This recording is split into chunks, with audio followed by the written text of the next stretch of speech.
Imagine you built a tower of blocks. It took you all afternoon. Every block stacked just right. You're proud. You step back to admire it. Then your little brother walks by and bumps the table. The tower wobbles. Your stomach drops. You know what's coming. That feeling? That's what grown-ups call a downside economy. Not the crash itself, the moment before. The wobble, the waiting, the knowing that things might fall apart, but hoping they won't. And right now, in December, a lot of very smart people are staring at a wobbling tower. Let me explain. You hear adults say weird things sometimes. The economy is down. Markets are shaky. Recession risk. It sounds like another language, but here's the truth. The economy is just people. Millions and millions of people making choices every single day. Buying bread, selling toys, starting businesses, losing jobs. When we say downside economy, we're really saying this. More bad things might happen than good things. Think of it like weather. Sometimes the forecast says sunny. You pack your swimsuit. That's an upside forecast. But sometimes the clouds gather. The wind picks up. The weatherman says, bring an umbrella just in case. That's a downside forecast. Except instead of rain, we're talking about something bigger. Jobs disappearing. Stores closing. Families having less money to spend on groceries, vacations, even birthday presents. Right now, December, some very important numbers are making grown-ups nervous. Inflation. That's when things cost more than they used to. A candy bar that was $1 is now $1.50. Interest rates. That's how much extra you pay when you borrow money. It's gotten expensive to borrow. And unemployment claims. That's people saying, I lost my job. I need help. All three of these numbers are acting strange. Not terrible, but strange. And when numbers act strange, smart people start thinking about the downside. Quick note before we keep going. This is Sam Antman Finance. The goal here is to explain money and the economy without hype or panic. If that's useful, consider subscribing. All right, back to the story. This is a story of lemonade stand. You set up your stand on a hot summer day. You sell lemonade for 50 cents a cup. People are thirsty. They buy your lemonade. You make money. Life is good. That's the economy when it's healthy. People want things. People buy things. Everyone benefits.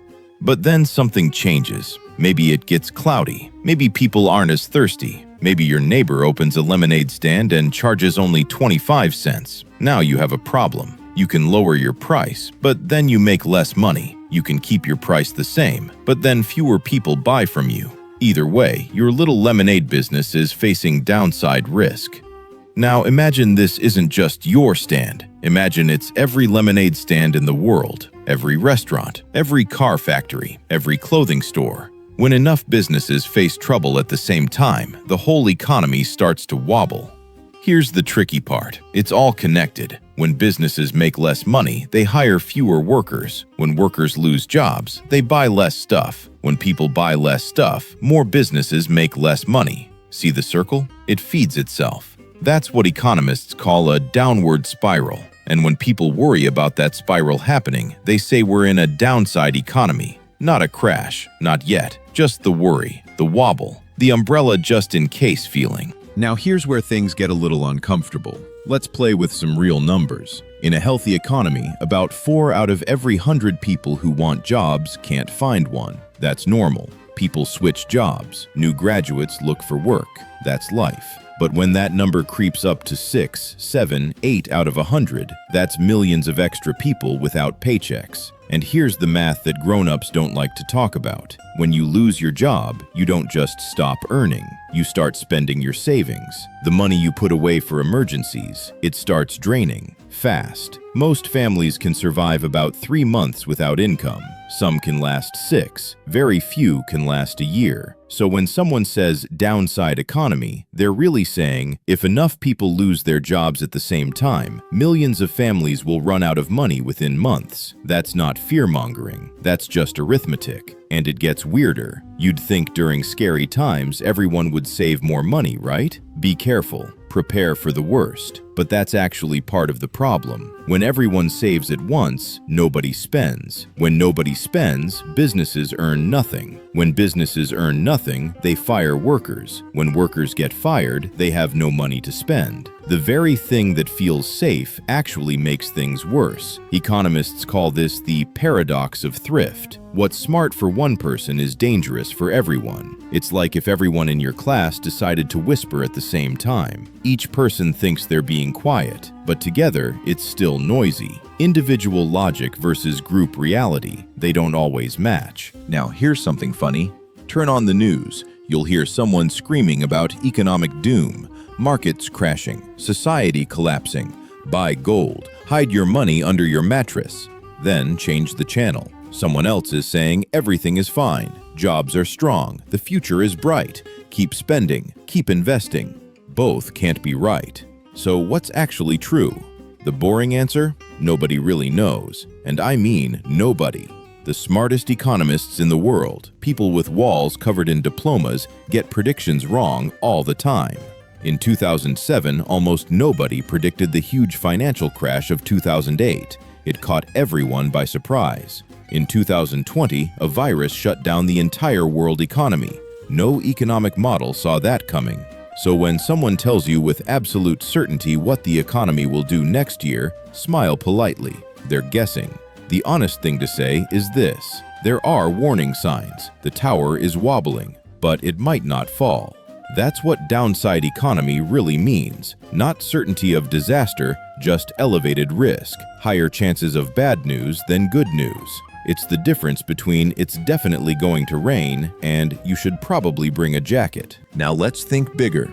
Economic wobbles don't just affect your family, they affect countries. And when they affect countries, they affect everyone. When America sneezes, the world catches a cold. That's an old saying, but it's still true. American companies buy things from factories in China. Factories in China buy materials from mines in Africa. Mines in Africa pay workers who buy food from local farmers. Everything connects. A downside economy in one place creates ripples everywhere. And here's the really interesting part. Governments know this. They try to prevent wobbles from becoming crashes. They lower interest rates. They give money to businesses. They create programs to help people who lose jobs. But these tools have limits. After years of low interest rates, you can't go much lower. After trillions in spending, countries run into debt problems. The medicine starts to have side effects. So the real question isn't whether there's a downside economy. There almost always is, somewhere, somehow. The real question is, what tools are left when the next wobble comes? So here we are in December, warning lights blinking, smart people disagreeing, predictions flying everywhere. Is the tower going to fall? Honestly, I don't know. Nobody does. But I'll leave you with this thought. Every single economic crash in history surprised most people, and every single recovery also surprised most people. The future isn't something you predict, it's something you prepare for. So maybe the real lesson of a downside economy isn't doom and gloom. Maybe it's just this: pay attention to the wobbles, understand what they mean, and have a plan just in case. Because when that tower finally tips, you don't want to be standing underneath it. If this helped you think a little more clearly about what's going on, that's what Sam Antman Finance is for. No predictions, no panic, just understanding. Subscribe if you want more of that.